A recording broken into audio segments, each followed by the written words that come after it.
അപ്പൊ നമ്മുടെ മക്കൾക്ക് ഈ എങ്കേയും എപ്പോഴും സന്തോഷം എന്നാണ് എന്റെ സംഗീതം സന്തോഷമായിരിക്കട്ടെ. ജീവിതത്തിൽ വേദനിക്കേണ്ട ഒരവസരവും നമ്മുടെ ജീവിതത്തിൽ ഉണ്ടാവാതിരിക്കട്ടെ. ഈ മാലാക കുഞ്ഞുങ്ങൾക്ക് നിങ്ങൾ കൈയടിക്കുക. ഇനി അവരുടെ പെർഫോമൻസിന് വേണ്ടിയിട്ട് നിങ്ങൾ വെയിറ്റ് ചെയ്യുകയാണ്. ഈ ആനുവൽ ഡേ സന്തോഷത്തോടുകൂടി ഉദ്ഘാടനം ചെയ്തതായി ഞാൻ പ്രഖ്യാപിക്കുന്നു. All the best. God bless. ഇൻഷാല്ലാ വീണ്ടും കാണാം. Thank you.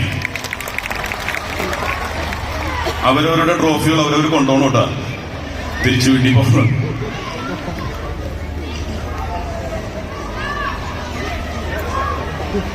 ടീച്ചേഴ്സിന് സ്വസ്ഥമായിട്ട് ഇരിക്കാന്ന് വിചാരിച്ചാൽ നല്ല പണിയാണ് കൊടുത്തത്. ഇനി ഇതൊക്കെ അവിടെ എത്തിക്കണം.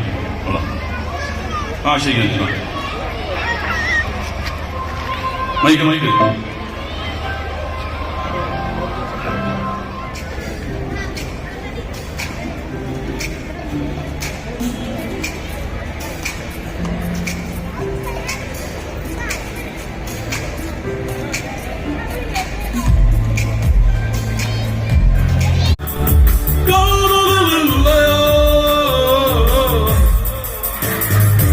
ഇനി എല്ലാവരും കൈയടിക്കുക. SP ബാലസുബ്രഹ്മണ്യം.